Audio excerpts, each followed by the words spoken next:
Hey guys, today I'll show you a science fiction thriller TV series named Firefly. Spoilers ahead, watch out and take care. The drama takes place 500 years into the future when humanity has united under a new authoritarian organization, the Interstellar Alliance, under the leadership of major powers like China and the US. By this time, humans have colonized planets almost to the edge of the known universe, yet no trace of alien life has ever been found. In an effort to expand its reach, the Alliance extended olive branches to various fringe planets, offering luxuries like carrots and ham sausages as bribes for allegiance. But many of these backwater worlds, though technologically behind, cherished their autonomy and way of life. When diplomacy failed, the Alliance sent elite troops to crush resistance. This is where the final battle between the Alliance and the Independents takes place, the Battle of Serenity Valley. Mal, a grizzled master sergeant of the Independent Army's elite strike unit, finds himself in a desperate situation. With their forces overwhelmed, he orders the communications officer to call in an airstrike.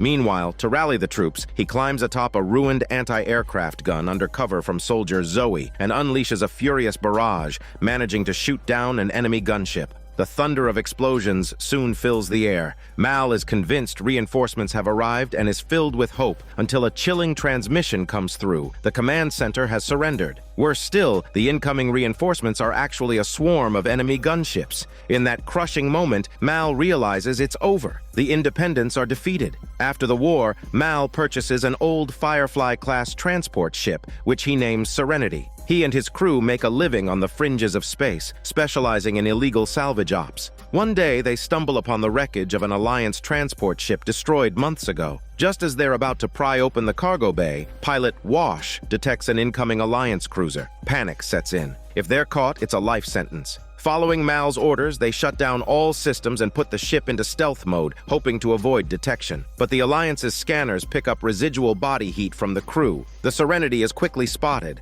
As an enemy gunship prepares to intercept them, Mal orders the crew to power up and return to the ship. In a last-ditch effort to escape, they release the crying baby, a decoy drone they built themselves that mimics a merchant vessel in distress. The drone emits a false SOS signal, forcing the Alliance commander to make a choice. After a moment of hesitation, the Alliance ship veers off toward the supposed accident site, giving Serenity just enough time to flee into the void. But it's only the beginning. The Alliance commander puts out a galaxy-wide alert. A Firefly-class vessel may be carrying stolen Alliance property. Every interstellar patrol and bounty hunter is now on the lookout. Meanwhile, back aboard Serenity, the crew, who haven't had a decent meal in months, are celebrating their big score, unaware that the stolen goods could very well get them killed. They stash the cargo in the hold and set course for planet Boros, where someone they know can offload the goods for a hefty sum. In this universe, every merchant ship employs a licensed courtesan liaison, a diplomat and entertainer who passes certification exams and uses a personal shuttle to facilitate deals and attract business. Serenity's courtesan Sarah is currently on planet Boros and preparing to rejoin the crew. Captain Mal and Zoe head off to meet the buyer.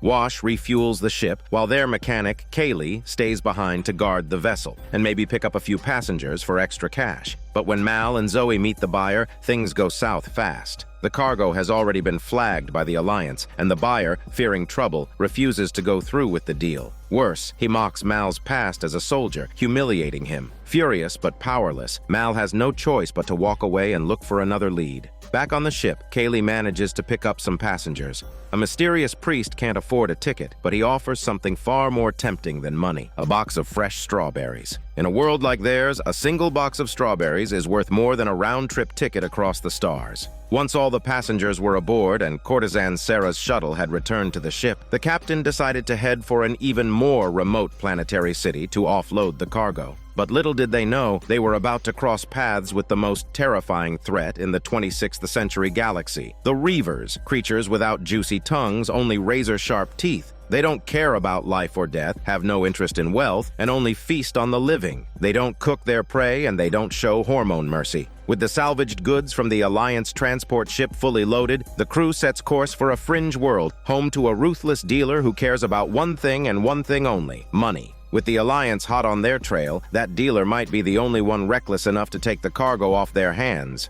But trouble finds them mid-flight. Pilot Wash suddenly picks up a faint signal. Someone on board is transmitting their location to an Alliance cruiser. The blood drains from Captain Mal's face. Wash scrambles to jam the signal, but there's no way to tell how much information already got out. One thing is certain, the Alliance is fast on their way. They must find the spy now. While searching the cargo bay, they stumble upon a man acting suspiciously, clearly out of place. Mal begins to interrogate him, only for the old priest to step in, insisting the man is innocent. But before the captain can make sense of it, a gun is suddenly pointed their way. The real threat reveals himself, a man with a weapon and a mission. But surprisingly, he's not here for Mal or the crew. He's here to capture the man they were just interrogating. The captain breathes a momentary sigh of relief until he hears the Alliance cruiser is just 20 minutes out. If the cruiser arrives, a full inspection is inevitable, and their illegal haul will be exposed. Mal tries to negotiate with the enforcer, asking him to wait until they've landed before making the arrest. The request is flatly denied. Just then, Kaylee, the ship's only mechanic, comes to investigate the commotion, only to be shot by the jumpy enforcer.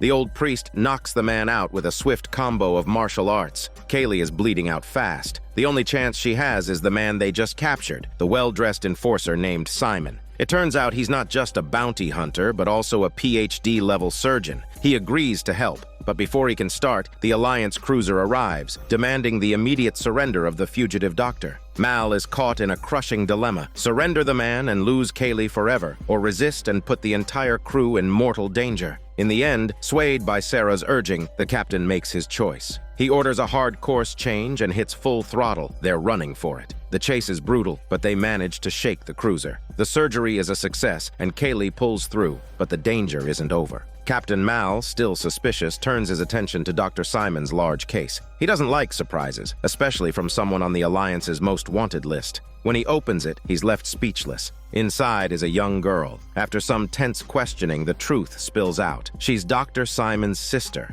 The Alliance isn't chasing him for what he did. They're after her. Dr. Simon was once the top surgical mind in the Alliance Medical Academy, a medical genius by all standards. But compared to his sister, he's a dim firefly to her radiant moon. The sister's brilliance was off the charts. That's exactly why the Alliance locked her away, treating her like a test subject, a lab rat in a golden cage. After receiving a distress signal from his sister, Dr. Simon spent 2 years depleting his savings and pulling every favor he could to finally rescue her. But no matter how far he went, there was no safe haven. So he had no choice but to keep moving from one ship to the next, constantly on the run. When he finished telling his story, everyone in the room was deeply moved. However, just then, the cockpit received troubling news. A ship older than the Firefly class was approaching, a U-shaped vessel accompanied by intense radiation waves. Captain Mal's heart skipped a beat. In space, ships don't activate their core radiation shields unless it's the Reavers, the galaxy's most terrifying predators, who feast on fresh, live human flesh. Everyone on board held their breath, hoping that the Reavers had already eaten and wouldn't bother with them. Just as the crew braced for death, the unimaginable happened. The Reavers ignored them completely. It was a moment of sheer relief. But then, Captain Mal delivered some devastating news to Dr. Simon. The ship's only mechanic, Kaylee, was dead. Mal added that Dr. Simon and his sister would have to be buried alongside her. Dr. Simon, frantic, rushed to the medical bay, only to find Kaylee alive and well. The crew in the cockpit couldn't contain their laughter, realizing that while they had nearly been scared to death by the Reavers, Dr. Simon had no idea just how terrifying the Reavers truly were. So they decided to give him a little scare of their own. Finally, they arrived at the fringe planet. Captain Mal and Zoe went to negotiate with the buyer. The elderly woman, after tasting the cargo, confirmed it was A-grade food. One piece could feed a family for a month, but she was no pushover. After paying a deposit and learning the hiding place of the goods, she suddenly turned on them, demanding her deposit back. What she didn't know was that Mal had already set up a sniper in the hills. When the woman tried to backtrack on the deal, the sniper knew exactly what was happening and immediately shot the fastest man to draw his weapon. Taking advantage of the confusion, Mal and Zoe went on the offensive, swiftly taking down the rest of the group. Unfortunately, Zoe was shot. As the last militia member tried to escape, Zoe somehow managed to get back on her feet and took out everyone but the old woman, making sure to eliminate the threat completely. Mal then shot the woman's horse, trapping her beneath it. Just as he reclaimed his gold coins, bad news came over the comms. A ship was closing in on them. The Reavers had tracked them. The crew rushed to the ship. Mal took down an enforcer aboard the ship who was trying to take hostages and escape. With the Reaver ship fast approaching, they rushed to the engine room, carrying the critically injured Kaylee. Wash came up with a risky plan. As the Reaver's magnetic hooks readied to capture them, Wash cut the engines mid-flight, using inertia to coast for 2 seconds. As the Reaver ship neared, he then executed a daring turn, thanks to Kaylee's instructions, and kicked the engines into full throttle. The maneuver caught the Reavers completely off guard, and with a deafening sonic boom, they were finally able to shake them off. Mal let out a relieved laugh, realizing once again that having Wash as his pilot was the best decision he'd ever made. Meanwhile, he extended an official invitation to Dr. Simon, offering him a position as the Serenity's onboard physician, ensuring that he and his sister would be safe for the rest of their lives. Every year on the anniversary of the Independence defeat, Captain Mal would drown his sorrows at the bar, while, ironically, ex-Alliance soldiers gathered at the same place to celebrate their victory. Naturally, tensions flared and fights broke out. This year, Mal was clearly outnumbered. Backed into a crater temporarily blasted open by a massive cannon, he knew he couldn't win a fair fight, so he called for backup.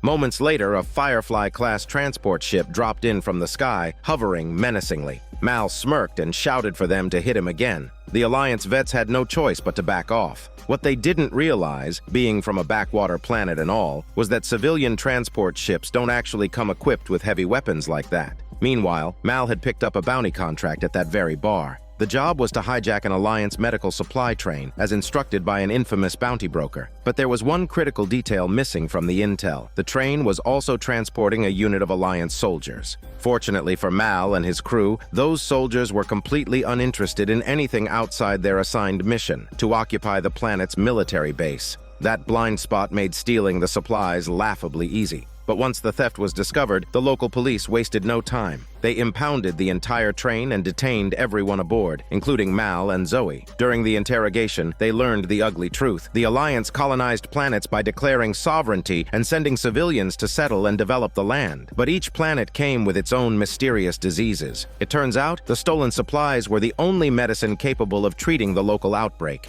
Mal was hit with a wave of guilt. Back on the ship, a lackey who had joined Mal's crew saw an opportunity. With Mal detained, he wanted to seize control of the ship, complete the job himself, and collect the bounty. He wasn't being selfish. He knew full well how dangerous the bounty broker was. If they failed, they'd all have a price on their heads. But the rest of the crew refused. The priest warned him if the broker found out Mal's been captured, he would assume they all turned on him and kill them too. But the dim-witted lackey refused to listen. So while patching up his wounds, Dr. Simon, whom Mal had once saved, quietly injected him with a full-body anesthetic. The lackey dropped to the floor, conscious but paralyzed, forced to listen as the crew made their decision. In the end, they sent their most respected ally to negotiate, the legendary licensed courtesan Sarah, revered across human civilization. She marched into the police station, slapped Mal hard across the face, and declared, "This idiot is her servant." He snuck off on a joyride. They had no right to detain him, and she's taking him home. Even the police chief didn't dare challenge her.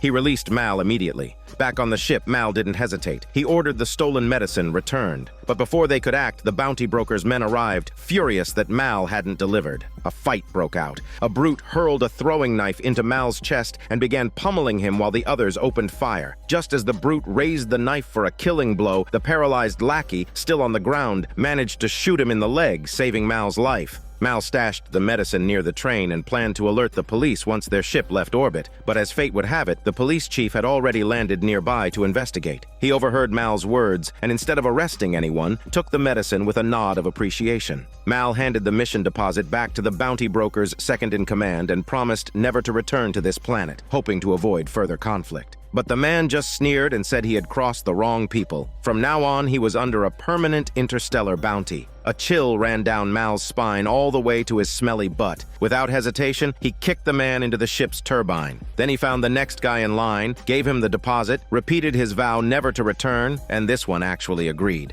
Meanwhile, Dr. Simon's sister, the genius girl, began showing signs of mental instability. During her episodes, she repeated one cryptic phrase over and over, two men wearing blue gloves. And at the Alliance military base on this very planet, two men had just arrived, having traveled over 86 million kilometers through space. Their mission was to find a girl. Captain Mal and his crew were playing ball on the deck of a fast-moving starship, while two women and a man watched from the sidelines. Suddenly, alarms blared across the ship. Pilot Wash looked around and asked, "Who the hell's flying the ship?" A second later, it hit him. He was the only one piloting. He rushed back to the cockpit and was shocked to see a small passenger vessel drifting helplessly in space. Before he could process it, a figure in a spacesuit slammed into their ship, making him jump out of his seat in fright. Captain Mal ordered Wash to steer closer for a better look. Wash replied dryly that they were already close enough to ring the doorbell. While everyone was still trying to make sense of the situation, the lackey confidently declared that some idiot on that ship wanted to take a spacewalk, figured it'd be fun to watch their blood spurt out of their ears, and then realized they can't get back in. But Dr. Simon's sister, visibly unsettled, muttered that it's a ghost. Regardless, Mal gave the order. If there are survivors, they will rescue them. If not, they will salvage anything of value. But while they were establishing a docking corridor, a space mine silently latched onto their hull.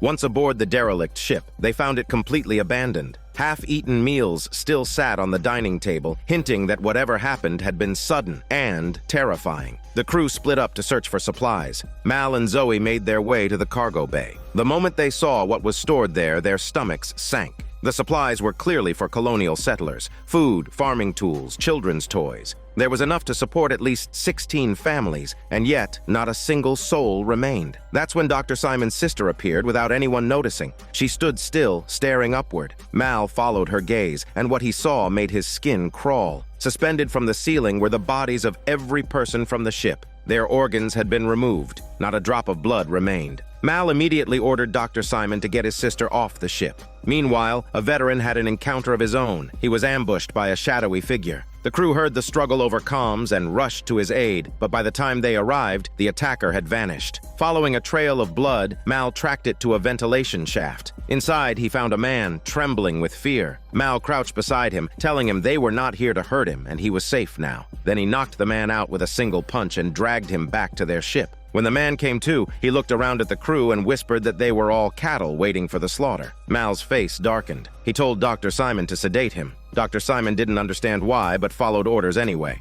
Outside the medbay, the crew was relieved. Finally, someone had survived. But Mal shook his head, saying the kindest thing they could do would be to put a bullet in his head. After what he's seen, there's no saving him. He explained that the ones who attacked the ship were Reavers. The moment he said it, the older crew members went silent. They knew exactly what that meant. Mal planned to eject the survivor into space, but the ship's priest protested. He believed everyone, even the wicked, could be redeemed. They've become savage, lost to the wilds, but they're still human. Mal said the Reavers aren't human. Maybe his only shot at preaching to the survivor will be when he's feasting on his guts. The priest didn't say another word. He turned and walked away. They had been to the far edge of the galaxy, where nothingness itself had swallowed the Reavers whole. They weren't people anymore. The only thing left to do was to give the victims a shred of dignity, cut them down from the ceiling, and then salvage whatever remained. Watching this, Sarah suddenly saw Mal in a new light. She had always believed he was nothing more than a cold-blooded, ruthless pirate. Even Wash chimed in, surprised that the captain is a man of manners. Mal grunted, saying he just didn't like paying crew wages when they've got nothing to do. At that moment, they finally discovered the space mine set by the Reavers. If the ship tried to leave, the mine would trigger immediately. Their only option was to stay put and wait for the Reavers to return and collect their catch. With no choice, the mechanic, Kaylee, had to face the daunting task of defusing the bomb. But as one could imagine, the Reavers' minds bleed. Meanwhile, Sarah was practicing calligraphy, and the rest of the crew went about their business. But then, the ship's alarms went off again. Everyone assumed it was the Reavers arriving, but to their surprise, they heard the command of an Alliance cruiser instructing them to stop and prepare for an inspection. Among the cruiser's mission logs was a special task: to capture Dr. Simon and his sister, who were hiding aboard a Firefly-class transport ship. But there were over 40,000 transport ships like theirs in the galaxy. It was a matter of luck. The clever Mal decided to place all the recently acquired goods in plain sight, hoping to show their sincerity and save the lives of Dr. Simon and his sister.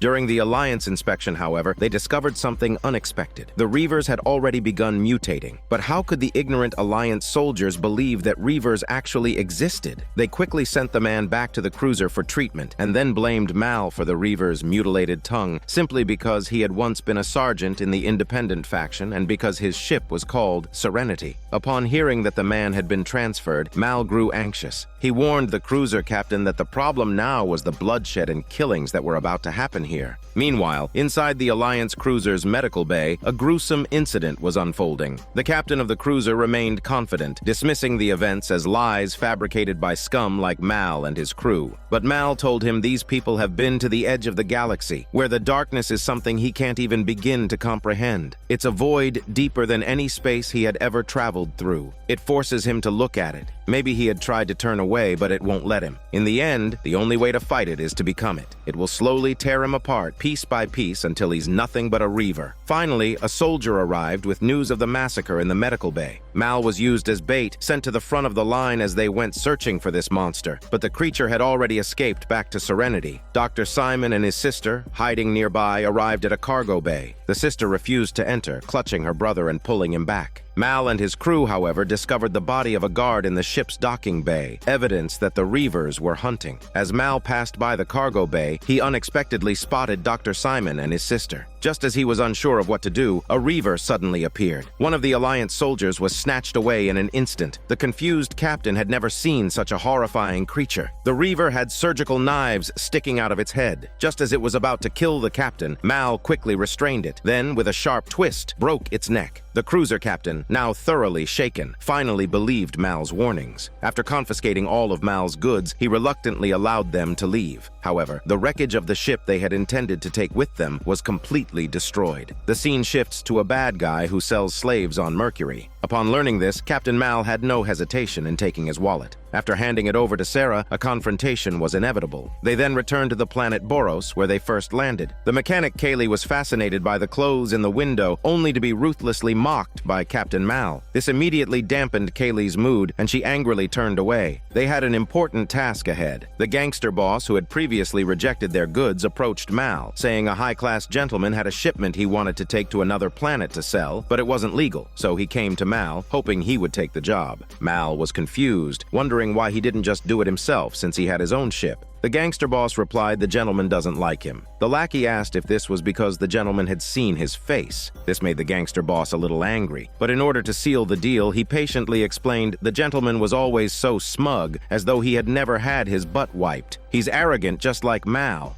Mal accepted the job and went back to the ship to find Kaylee, who was clearly still mad at him. She ignored him completely. A scene later, Kaylee was wearing the pleated dress she liked, and both she and Mal were at a party. Mal had finally spent a fortune buying the dress for her. While Mal went off to find the gentleman, Kaylee, thinking she looked fabulous, was unexpectedly ridiculed by the noblewomen, who said it looks like something from a cheap store. The naive Kaylee was at a loss for words, wondering if everyone here is malicious. At that moment, an older gentleman walked over, politely greeted the noblewomen, and said that dress of her must have taken a group of slaves several days to get her into, but it only takes one look from a man to make her take it off instantly. The noblewoman was immediately left speechless and fled in embarrassment. As Sarah was also there, Mal's business deal fell through. However, due to the man's disrespectful remark towards Sarah, Mal couldn't hold back and punched the man. This, of course, led to big trouble. The man formally challenged him to a duel. For Mal, this didn't seem like a big deal, but when he learned the rules of the duel, he was stunned. He was fine with fists and guns, but what about fencing? The man he'd punched was an expert swordsman, and Mal was completely dumbfounded. His fencing skills were nowhere near as good as Sarah's. After learning what had happened, the crew rushed to rescue Mal, but were stopped by the gangster boss who didn't want to offend the planet's upper class over someone like him. The next morning, at the crack of dawn, Mal showed up for the duel, still foolishly thinking he might stand a chance. What he didn't know was that the gentleman wasn't even taking it seriously. He was out casually walking his dog. No matter how hard Mal tried, he couldn't lay a finger on the man. Then the man calmly sheathed his sword and stood still. To Mal, this looked like the perfect opening, so he charged. But it was all a trap. Just as Mal closed in, the man spun behind him and in one swift motion drove his blade into his side, opening up a deep wound. Just as Mal was about to be killed, Sarah stepped in and agreed to the man's condition. She would become his lifelong partner if he spared Mal. That gave Mal the distraction he needed. He struck, knocking the gentleman to the ground. According to the rules, whoever hits the ground first loses, and the loser could be killed without consequence, but Mal chose to let him live. This act of mercy won him the old gentleman's respect. The man revealed Mal was the one he had been looking for. With the deal finally sealed, Mal and Sarah sat side by side on the ship's deck, ready to begin the delivery of their high-value cargo. The scene shifts to the planet Permund, where Captain Mal had received a blessing from a local girl. What he didn't know was that this simple act was about to throw throw him into serious trouble. The planet had seemed peaceful and welcoming, offering their warmest hospitality as the crew departed. But shortly after takeoff, a girl suddenly emerged from the cargo hold, giving Mal the scare of his life. It was the same girl who had given him the flower garland the night before, and now she was calling herself his wife. Mal panicked. He rushed to ask the veteran if he had been drunk last night. When he found out he hadn't even touched a drop, he was even more confused. He asked Zoe to call Wash to replot their course and return to Permand. But before that could happen, Zoe made the happy news public across the whole ship. The crew poured in to congratulate Captain Mal on finally finding love. The ship's priest explained that if a girl gives a man a garland on Permand and he drinks the wine she offers, he's considered married by their customs. Wash then added that right before they left, he noticed a bounty notice with their names on it. If they go back now, they might not make it out alive. Still, Mal struggled to accept this sudden marriage.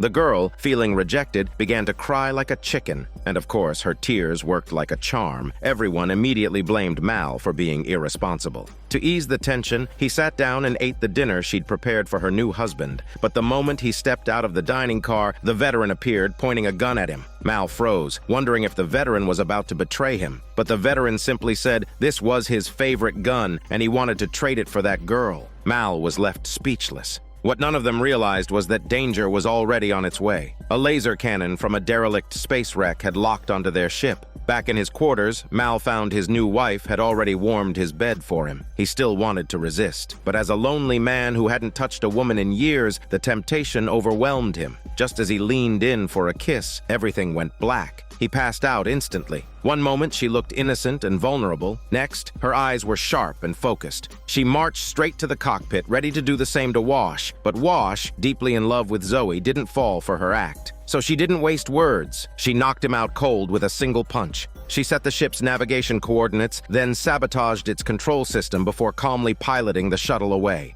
At that moment, the ship's alarms finally went off as the crew discovered Wash was injured. Sarah rushed to Mal's room to check on him, only to find him lying motionless on the floor. She hurried over and called his name. When she realized he was still alive, her heart raced, and her trembling lips gave him a passionate tongue massage. But just as she was calling for Dr. Simon, she too was knocked out. When Mal regained consciousness, Dr. Simon kindly explained the whole process of how Mal had been knocked out, which caused Mal to blush with embarrassment. Meanwhile, Sarah's situation was even more awkward. Everyone knew that she and Mal had feelings for each other, but neither of them had the courage to speak up. Once Wash and mechanic Kaylee woke up, they quickly got to work repairing the ship. However, the sabotage was highly skilled, and the person who did it clearly knew this type of ship inside and out. Just as the ship was about to fly into the electric net, Mal had an idea. They would put on spacesuits, open the airlock, and suit up the veteran's rifle too, because in the vacuum of space, without oxygen, even a gun wouldn't fire. As the ship neared the net, the veteran made a decisive shot, shattering the electric net. The space pirates never expected it. While the ship didn't get caught, they had lost an electric net.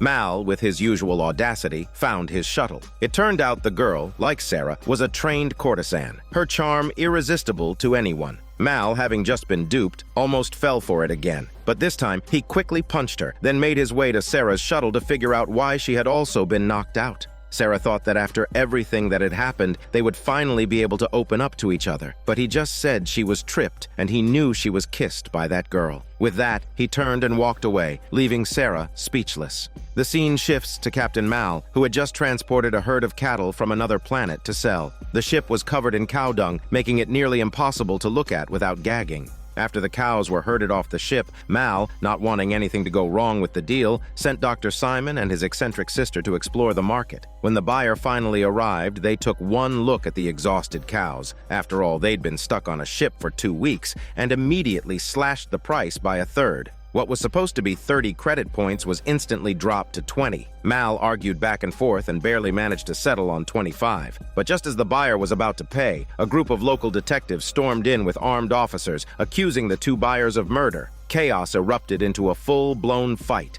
Quick-witted as ever, Mal scooped up the buyer's fallen credit chips and even helped the detectives take the suspects down. Just when it seemed the dust had settled, they realized that the old priest had been shot in the chaos. Mal quickly told Wash to take the ship and rush back to town to retrieve Dr. Simon. Meanwhile, Dr. Simon and his sister, who had been peacefully watching dancers, were suddenly captured. Their plan was to trade Dr. Simon and his sister for a few cows to sample something more exotic. But when they arrived at the ship, it was already gone. With no doctor in sight and the priest critically wounded, the crew had no choice but to seek help. Unfortunately, medical care on this planet was still in the primitive stage. Desperate, Mal ordered Wash to send an emergency docking request to the nearest Alliance cruiser. A squad of heavily armed soldiers boarded the ship, only to be told the situation wasn't an emergency, just a request to treat an injured crew member. The Alliance commander flatly refused, stating their ship wasn't a rescue vessel. But then, the frail priest spoke up. He asked the soldiers to scan his ID card. Everyone was baffled, until the Alliance captain checked the information and immediately grew nervous. Without hesitation, he ordered the priest to be taken to the medical bay for urgent care. That's when Mal began to worry. It was clear the priest had been hiding his true identity.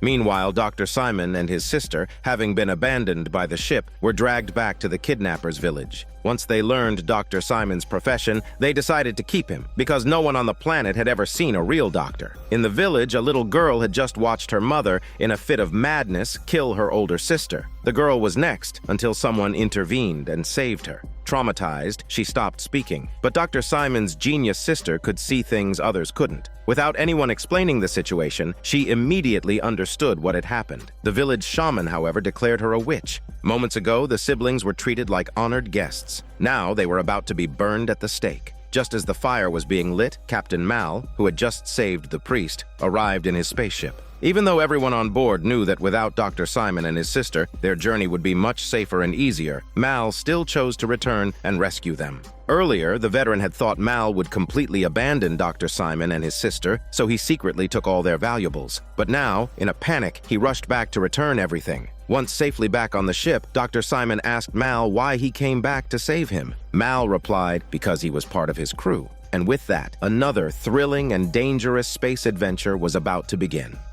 The scene shifts to Captain Mal flying his ship to Kantang Star to buy dirt for a client. As they disembarked, the veteran wrapped himself up tightly. This was his hometown, and he had offended a powerful person here in the past. If he was recognized, it would mean certain death. When they arrived at the dirt field, they were stunned by what they saw, a statue of the veteran made out of mud. He was perplexed. Sure, he had stolen 60,000 credit points from the planet's administrator, but wasn't that a bit much to hold a grudge over? All he wanted was to leave as soon as possible. But the others were fascinated by the statue. They then went to a bar to meet the seller, and an old man approached them, saying their contact was caught smuggling dirt between planets. His hands and feet were chopped off, but he hid the cargo near the dirt factory. They'll continue the trade once things settle down. Just then, the bar's singer began performing a hero's ballad. The hero in the song was none other than the veteran. This left Mal and the others stunned, as they couldn't imagine the brawny, simple-minded veteran being celebrated as a hero on the planet.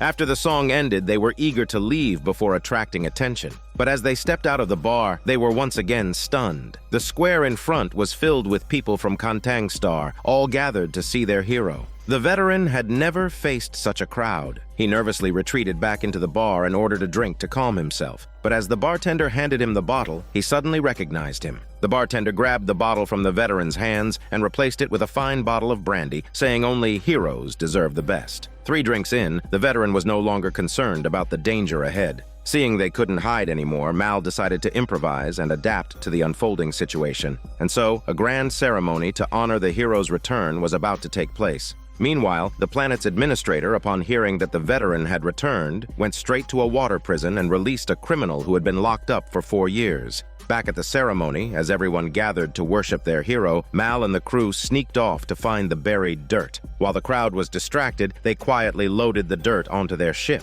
But on the square, as the veteran was fabricating tales of his heroics, the criminal released by the administrator appeared, holding Dr. Simon hostage. He told the crowd he had a different version of the hero's story to share. He explained 4 years ago, he and this so-called hero had stolen the administrator's credits. Just as their ship was about to be shot down, this hero pushed him off the ship at a speed so fast it was barely visible in order to lighten the ship. The criminal continued, saying the hero scattered the stolen credits in the square because throwing him off wasn't enough to lighten the ship. He only did it to escape. The workers, thinking the veteran was a hero, immediately drew their guns and shot at him. Just then, one of the workers threw himself at the veteran, sacrificing his life to protect him. The veteran seized the moment, throwing a knife that killed the criminal. The veteran couldn't understand. Since they already knew the truth, why would they sacrifice their lives to protect someone as despicable as him? Just as they were preparing to flee, the planet's administrator sealed off the port, making Wash feel that their time was running out.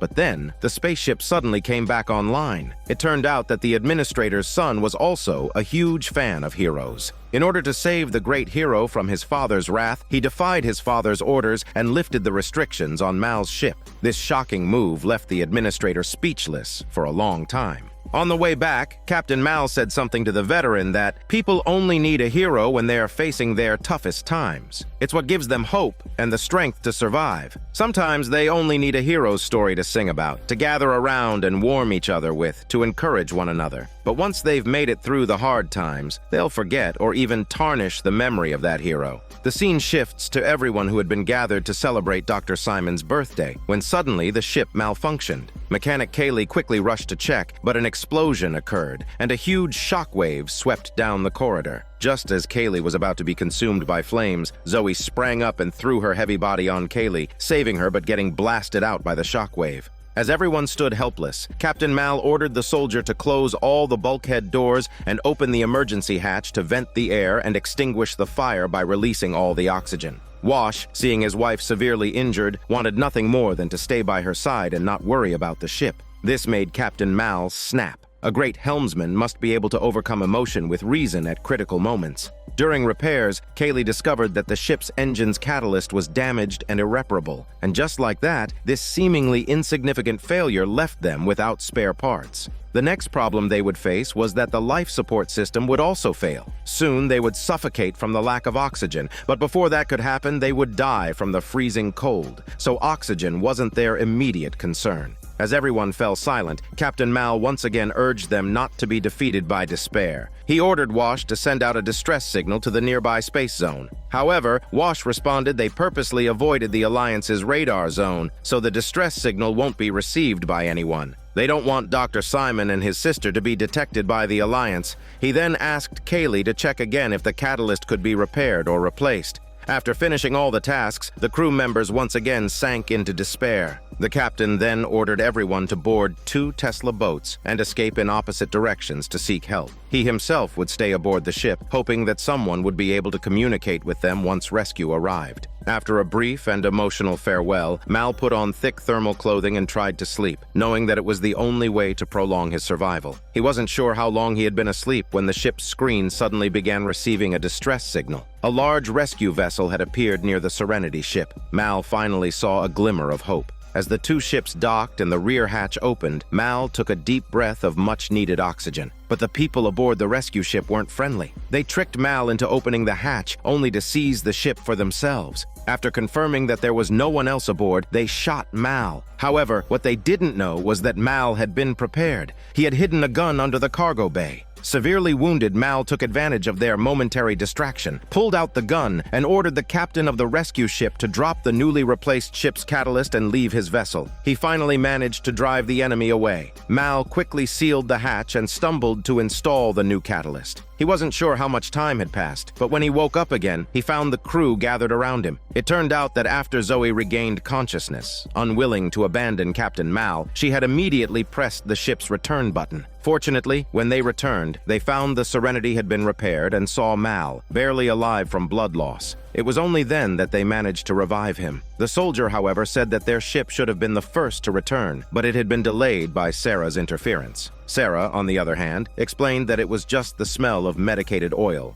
The scene shifts to planet Ariel, the central planet of the Alliance. The advanced civilization here stands in stark contrast to the underdeveloped outer planets. Even though it's the year 2600, the difference in living standards between the central and peripheral planets feels like a gap of over 1,000 years. On the central planet, a cheap antibiotic that can be found anywhere would sell for a small fortune on the outer planets. Dr. Simon wants to have his sister undergo a full-body checkup on this advanced planet, hoping to get the proper treatment for her illness. However, as a wanted criminal in the Alliance, this is a very risky move. He proposes a tempting deal to Captain Mal. Mal helps them infiltrate the hospital, and in return, Dr. Simon will provide him with a list of medications. If they manage to get the list to the outer planets, they'll make a fortune. This mutually beneficial deal is too good to pass up, and Captain Mal agrees. they first need a rescue ship that can fool the hospital. With the help of the ship's pilot, wash, and mechanic Kaylee, they easily find the parts they need in the central planet's junkyard. After refurbishing them, they have a brand new rescue ship ready to go. Next, Mal, Zoe, and the lackey must pose as medical personnel. They need to be able to answer any questions the hospital staff might have, so Dr. Simon immediately begins their emergency training. However, the lackey struggles to remember anything. But once he hears that the operation will be led by a vanguard, he starts frantically memorizing his lines, practicing even on the way to the hospital. But when they push the dead doctor's siblings into the hospital, the medical staff don't even ask a single question. Instead, they simply point to the cold storage room and tell them to take the bodies there. This leaves the three of them, who have been memorizing their lines non-stop, completely flustered.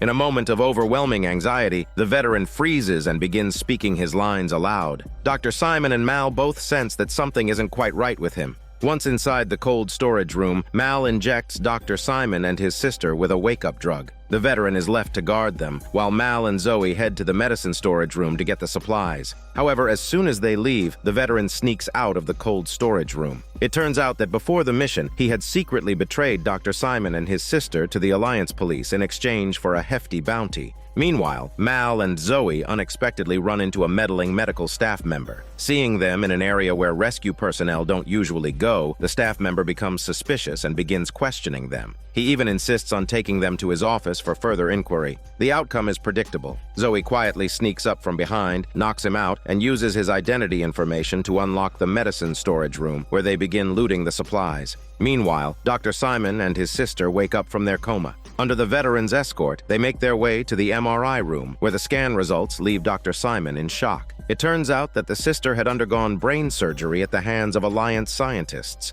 What's even more terrifying is that they hadn't just operated on her brain once, they had done it multiple times. They had even removed the amygdala from her brain. The amygdala, a key brain filter, helps control emotions by allowing people to forget and calm down when they're anxious, nervous, or agitated. Without it, all those suppressed emotions would resurface, lingering and overwhelming the person's mind, making it impossible for them to find peace and often leaving them in a mental fog. The veteran seemed to understand the girl's suffering and immediately ordered Dr. Simon to leave. However, before they could get far, they were arrested by the Alliance Police. Seeing the situation escalate, the veteran asked about his bounty. The officer told him he would be arrested for harboring a fugitive, and the entire bounty would go straight into his pocket. The veteran was about to lash out, but then they were hit by artillery fire. As they were being escorted, they fought back against the guards. Meanwhile, two men wearing blue gloves appeared, having traveled 86 million kilometers to find Dr. Simon's sister. Knowing that the police officers present might have had prior contact with Dr. Simon's sister during the arrest, one of the men slowly pulled out something strange and placed it in front of the officers. Not long after, everyone present began to collapse. Their bodily tissues started to disintegrate, blood pouring from their orifices and nails, and within seconds, they were all dead on the spot. As the two men proceeded toward the place where Dr. Simon and his sister were being held, they found the fallen guards and immediately gave chase. Dr. Simon's sister, whose intelligence far exceeds that of normal humans, could easily predict what would happen next. Using her enhanced perception, she guided them around the hospital's complex structure, leading them to a small door that led to the outside. Hearing that the two men chasing them were almost there, the veteran panicked and fired a shot at the door lock, but it had no effect. Just as he was about to lose hope, a gunshot rang out from outside. It was Mal and the others, who, unable to wait for them at the agreed-upon spot, had decided to enter through the back door to rescue them. They met up just in time, and Dr. Simon and his sister were saved. With the mission complete, everyone was excited and ready to leave Planet Ariel. But just as they were about to board the ship, Mal suddenly ambushed the veteran, knocking him unconscious. When the veteran woke up, he found himself lying on the deck near the ship's exit with a walkie-talkie placed in front of him. It turns out that only Mal had realized the veteran's betrayal, so he planned to follow the interstellar punishment for traitors and hang him from the ship's keel while crossing the atmosphere. However, since his ship didn't have a keel, Mal simply opened the hatch, exposing the veteran to the air and throwing him into outer space as a form of punishment for his betrayal. The veteran insisted that he only sold out Dr. Simon. He didn't betray Mal, but Mal replied that anyone who betrays his crew or him is a traitor. As Mal prepared to leave, the veteran begged him not to tell anyone how he died or what he had done wrong. He resigned himself to his fate. But in an unexpected move, Mal chose to close the hatch and forgive him. The veteran, on the brink of death, had finally learned the true meaning of self-respect. The scene shifts to Mal bringing the medicine to the outer planet, planning to sell it. Wash, jealous of his wife Zoe's close bond with Mal from all the battles they'd faced together, decided to step in and complete the deal in her place. But as soon as he arrived, an ambush occurred, and the buyers were all gunned down. When Zoe and the lackey arrived, all they found were the scattered drugs and the buyers' corpses.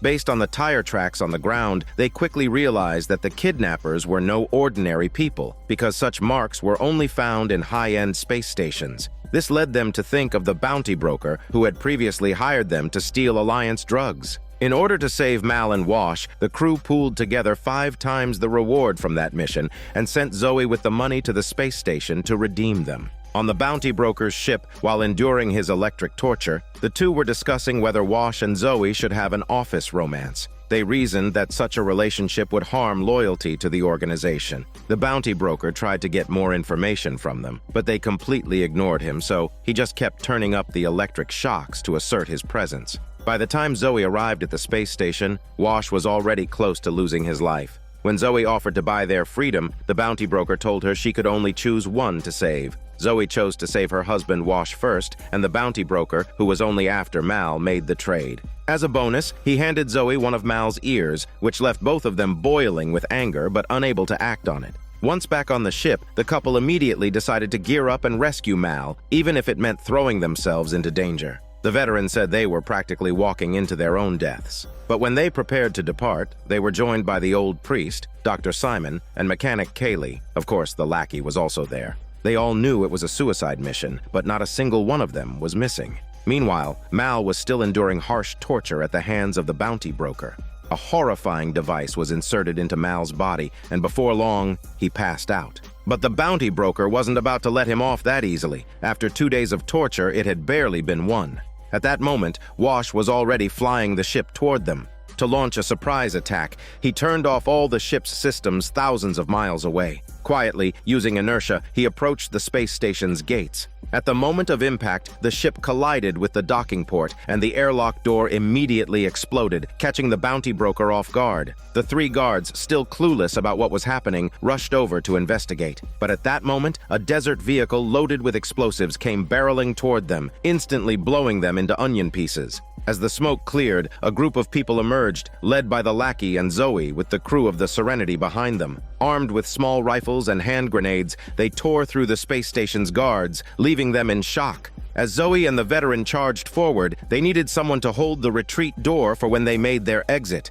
That's when the priest and Dr. Simon stepped in. The priest was clearly more than just a man of God. His shooting skills were almost supernatural. Meanwhile, Dr. Simon couldn't land a single shot after trying for ages. In the end, it was up to the priest to handle the trouble. Just then, the lackey called for backup, so the priest and Dr. Simon rushed to his aid, leaving the task of guarding the door to mechanic Kaylee. When the enemies charged in, Kaylee held a gun in both hands but froze, too scared to fire. She had no choice but to hide around a corner, waiting for death. That's when Dr. Simon's sister mysteriously appeared. She closed her eyes, picked up a gun from the ground, and fired 3 shots into the air, her head lowered. The world suddenly went silent. When Kaylee peeked out, she found the 3 soldiers, each hiding in different spots, all lying dead. Dr. Simon's sister simply said there was no force in the universe that would stop her. Kaylee was immediately struck by the girl's incredible power. At that moment, the unconscious Mal also woke up. As the bounty broker worried about what was happening outside, Mal suddenly sprang up and ambushed the bald man, knocking him out with a low electric shock, possibly because his bald head was not insulated. Then he turned on the powerless bounty broker, giving him a beating. The once proud bounty broker could only crawl away to escape for his broken life. But the bald man soon regained consciousness, and the 2 of them were soon locked in another bald fight. At that point, the veteran and Zoe finally arrived. The veteran immediately raised his gun, ready to shoot the bald man and save Mal, but Zoe stopped him. She told him this was a matter of honor, and only Captain Mal should be the one to settle it. Mal then shouted no need, and with that, everyone raised their guns and shot the bald man dead. With the crisis finally over, they returned to the ship. Dr. Simon stitched up Mal's ear and the family was finally reunited. But Kaylee, having witnessed Dr. Simon's sister's amazing abilities, started to feel uneasy and couldn't bring herself to look at her the same way again. The scene shifts to a wealthy man's luxurious mansion, which was armed with high-level security. Mal is about to lead his crew to steal an antique laser gun from here. When Mal reunites with his old comrade, the latter happily tells Mal that he's finally said goodbye to being single and even introduces his lover, who is the same woman who had drugged Mal and Sarah before. The moment they meet, tension fills the air, and the comrade, utterly confused, has no idea what's going on or who to support. On one side, it's his life-and-death comrade, and on the other, it's the woman he loves so much he'd shave his messy beard for her. So he has no choice but to break up their fight and ask for an explanation. Mal then reveals that this woman was once his lover, who nearly stole his spaceship and his life. She tries to argue, but in the middle of the conversation, she accidentally calls Mal by his name. This convinces the comrade that Mal wasn't lying, and in heartbreak, he leaves the sexy woman behind. With her scheme exposed and rejected by the comrade, the woman turns to Mal, hoping he will take her off this desolate planet. But Mal knows this woman all too well. She uses her beauty to seduce any man she sees as valuable, extracting everything she can from them. Once she's drained them dry or a new target comes along, she won't hesitate to betray them. She's completely heartless. So Mal firmly rejects her request. Realizing her charm isn't working, she then proposes a deal.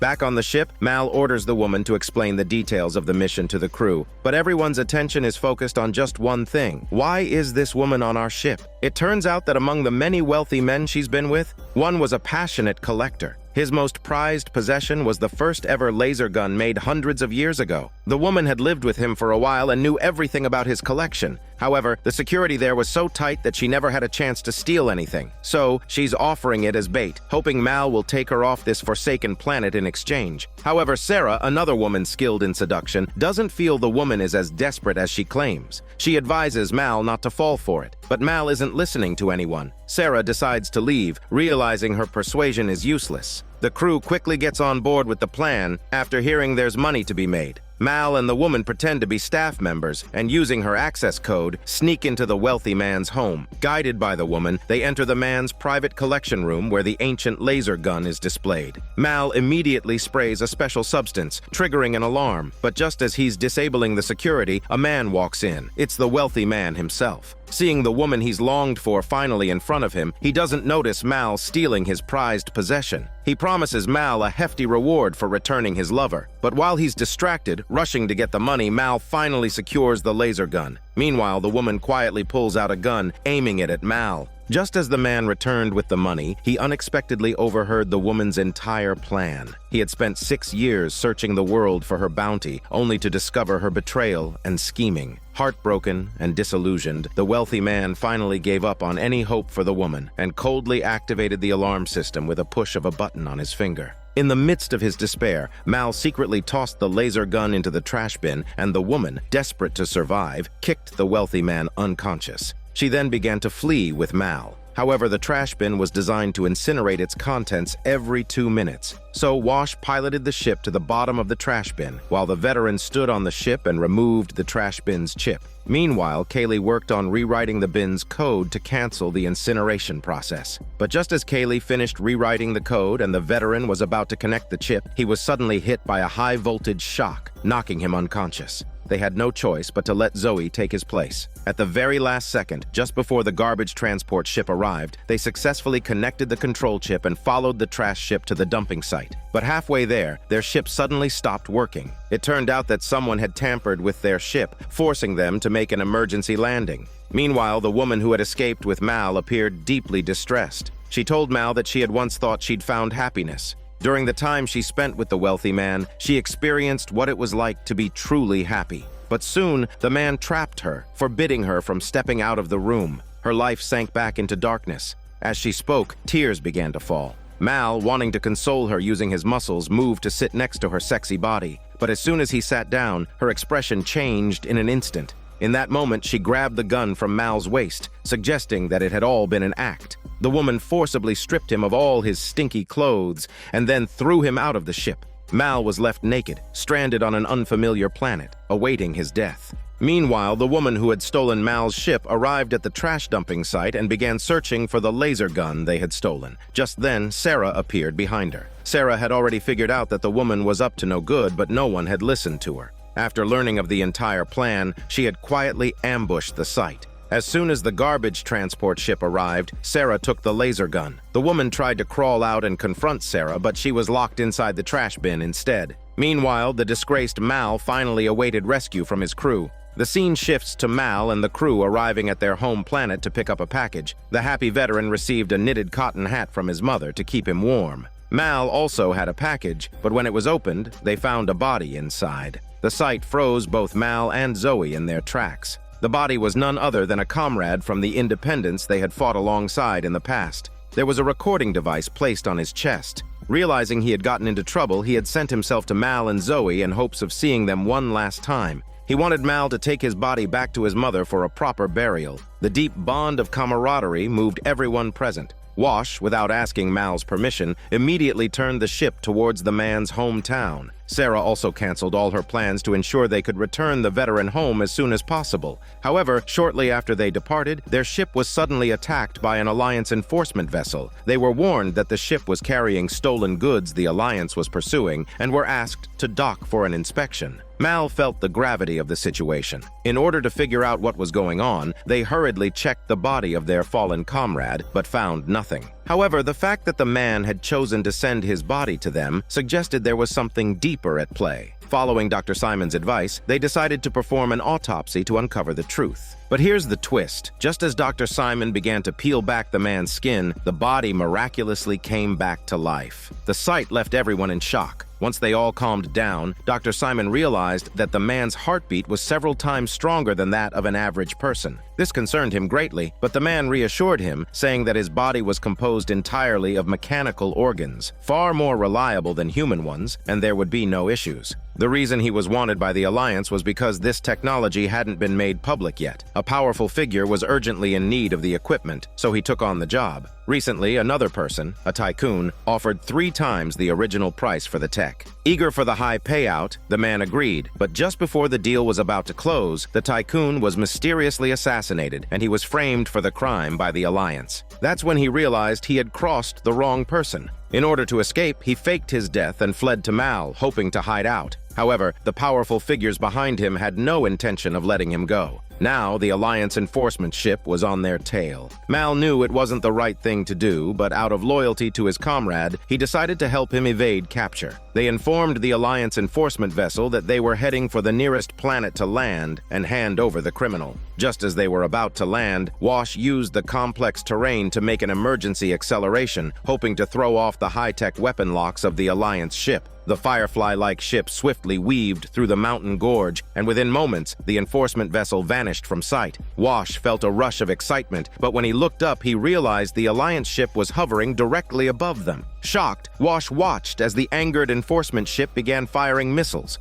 Wash desperately tried to evade them, but it seemed impossible to shake them off. So, he quietly steered the ship into a cave and switched to silent mode, hoping the hunters would eventually give up and leave. But things didn't go as they had hoped. The Alliance enforcement ship began using triangulation to target them with precision bombing. If this continued, they would all meet the same fate, buried under the snow-capped mountains. After some discussion, they decided to hand the man over to the Alliance enforcement officers. However, this angered the man. He grabbed a gun and took Kaylee as a hostage, using her to force Mal to take off. But with a transport ship, there was no chance of escaping from the enforcement vessel. He didn't want to risk the lives of everyone aboard. The veteran secretly crept up behind the man and made a noise on purpose. As the man turned around, Mal quickly fired and saved Kaylee. Then they informed the Alliance enforcement ship that they agreed to allow them to board for an inspection. However, as they boarded the ship, the priest seemed to recognize the man in front of him and quickly devised a plan. While they were still on the ground in the middle of the struggle, the Alliance enforcers should have immediately contacted the local law enforcement to assist in the pursuit. But they didn't, which suggested their actions were unauthorized. So even if they killed them now, no one would hold them accountable or report their actions to the local authorities. The truth would eventually come out, and the Alliance would investigate. Those enforcers and the people behind them wouldn't end well. After the priest's careful analysis, it was clear that the enforcers were frightened. They quickly turned and left. However, before they left, one of them, noticing the veteran's hat, mocked him mercilessly.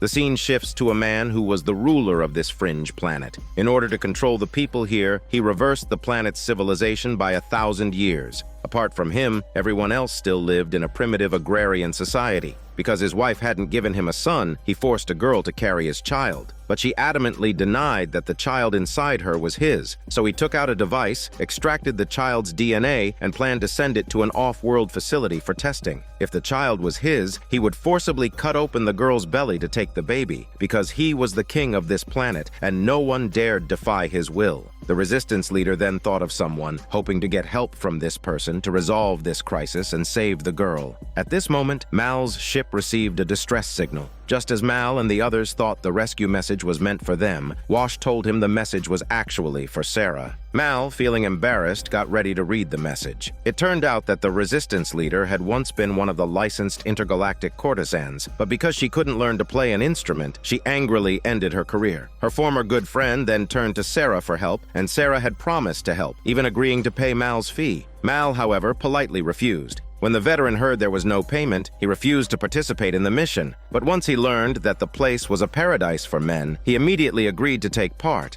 When they arrived at this fringe planet, they were all astonished by the primitive state of life here. In order to understand their enemies and themselves better, Mal, accompanied by Sarah, attended a banquet hosted by the planet's ruler. After witnessing the ruler's laser weapons, Mal immediately felt outmatched and realized they were in over their heads, so he decisively rallied everyone to follow him and flee. However, the resistance leader refused to leave. This place was her home, the one she had built for herself and the girls. Mal, though reluctant, understood the need to respect both his word and the man's dignity, so he reluctantly accepted the mission. The next morning, Sarah saw Mal leaving the resistance leader's room disheveled. Sarah told him that the resistance leader was a good person and she really needed some man's muscle comfort right now, but then Sarah turned away, crying as if her heart were breaking. Meanwhile, the planet's ruler finally received confirmation that the boy in the girl's womb was indeed his son. Eager to claim him, he led a large group of men toward the location, starting to shoot wildly before even reaching it. On the other side, the resistance leader had rallied all her people for defense, with the veteran taking the lead by sniping the machine gunners. However, the ruler's laser weapons instantly sliced through the entire house. Just as Mal ordered the veteran to kill him, the ruler vanished. The next moment, he appeared in the delivery room, snatching the newborn boy. The resistance leader went to check after hearing the commotion, only to run into the ruler. As they stood off, Sarah suddenly appeared, pressing a small knife to the man's throat and demanding the child. But in the next moment, the ruler pushed Sarah away and ruthlessly killed the resistance leader. By the time Mal arrived, all he found was her lifeless body. This set the stage for an epic high-speed chase between the Ferrari horses and the Tesla spaceship. In a shocking turn, Mal actually caught up with the man. The ruler, in a frenzy, fired wildly but didn't hit a single shot.